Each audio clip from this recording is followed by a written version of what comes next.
Hello KickFM listeners and viewers on YouTube. Hope you're okay, because we certainly are. That's me, Lottie by the way, and of course Nattie, who are at the Wolverhampton Civic Hall where we've just had the pleasure of speaking to Mr David Dickinson, who's here in our hometown filming his hit ITV1 show, Dickinson's Real Deal. Well, we'll let him explain the rest. Okay, well first of all, you're here obviously filming Real Deal. Yes. For anybody who doesn't know the format of the show, who's listening, can you explain the format of the show? Right, members of the public bring along their antiques and their valuables. We send them to a table here when they first arrive, and they sit down with some independent valuers and a local auctioneer, and they look at their goods and they give them an approximation of value. Yeah. So at least they have an idea what they're worth, and then they sit down at a table like this with one of our dealers who makes them a cash offer. It's my job as the host of the show to walk in and make sure that these hard-nosed dealers pay the correct price for the goods. Okay. That particular one there is Mr David Ford. He's giving me a very hard time today, Mr Dickinson. This is David Ford, Hello. an experienced dealer of many years. You notice the silver tongue. Hello. It's the folding of the hands. No, and that's what happens. So they then sit down with one of our regular dealers, Yeah. who will make them a cash offer on the spot.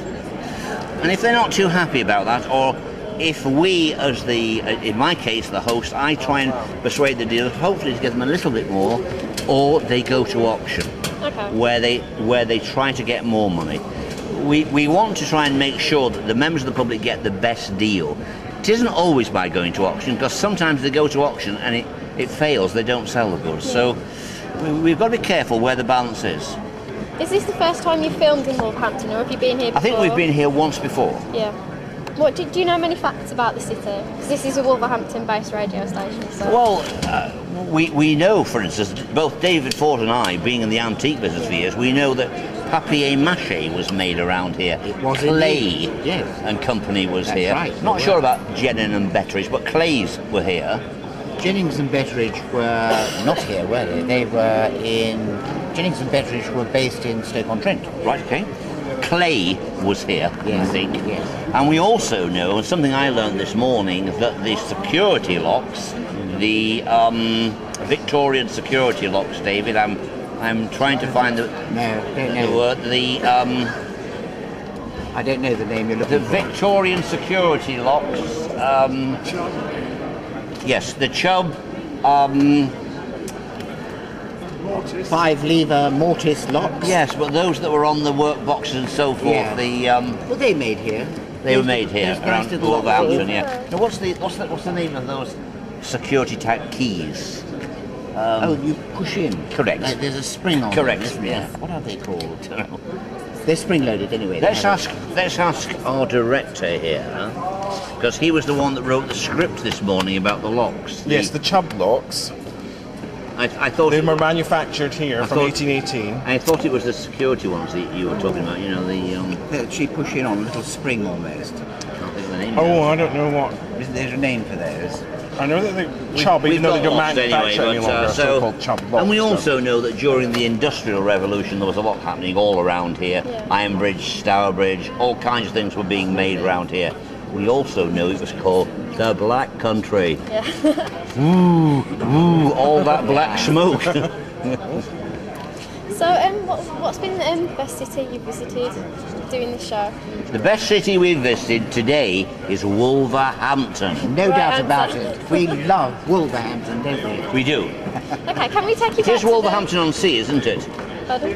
It is Wolverhampton on Sea. Can we take you back to the beginning now and discuss how you got into antiques in the first place? I got into antiques many, many years ago as a young lad. I used to live with my granny. And my granny was an old-fashioned working-class lady that used to collect all manner of things, brass, copper, and they used to hang them in their kitchens, these old ladies. And in her front room, she used to have display cabinets with all her knickknacks and collectibles, which she'd collected over many, many years. And as a little lad, she used to take me into the front room and show me all her, what were her prized treasures. Of course, they weren't necessarily that valuable, but they were to her. So I think Nat's got some questions she wants to ask Come you on. now about What's antiques. your favourite antique you've ever bought? My favourite antique is David Ford. He's one of the dealers on our show. I'm only joking. What is the favourite antique that I've ever bought? I've had lots, really. I once bought a Minton, the company of Minton from Stoke-on-Trent, a Majolica peacock, which was about 5 foot tall. I paid £10,000 for it and sold it for £25,000. That's my favourite. I was going to say, is that like the most that you've ever made? Oh no, that was in 1980. I suppose since then I've bought and sold other things and made sometimes more money. Sorry, my question just jumped out of my head there. Why did you leave Bargain Hunt, and do you think that got you into the whole TV? Well, I left Bargain Hunt Sorry. because after doing about, I did about 3 years with the daytime, and then got the National Television Award and the TV Quick Award, then went into prime time with Bargain Hunt, and after that run its course, then you tend to move on to do other things. You know, an offer comes up to go and do some other type of show. And last year, this offer came up to do this new show, Dickinson's Real Deal, which is a 2-year contract, so this goes on through this year into next year. And by the end of next year, you know, it's a question of either doing this again or looking at another alternative. Was it always your intention to get into TV? No, No. just purely by accident, so it was never an intention to do that. I think it's just sometimes being at the right place at the right time. I went somewhere and met a television producer just purely by accident, so you could just be at the right place at the right time. Yeah. What do you think about people saying your catchphrases? Well, I've got used to it because people pick up those catchphrases and ask you about them, and a lot of people ask you the same questions, but it's part and parcel of what people do, isn't Are it? you glad that people know them?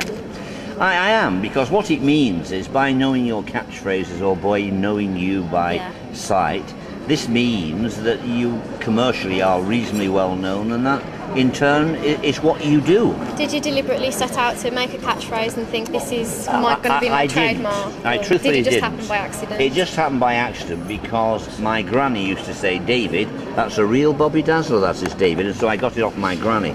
Now this lady here is my series producer, and she is about to take me away because she wants me for something very important. Okay. The Troika deal.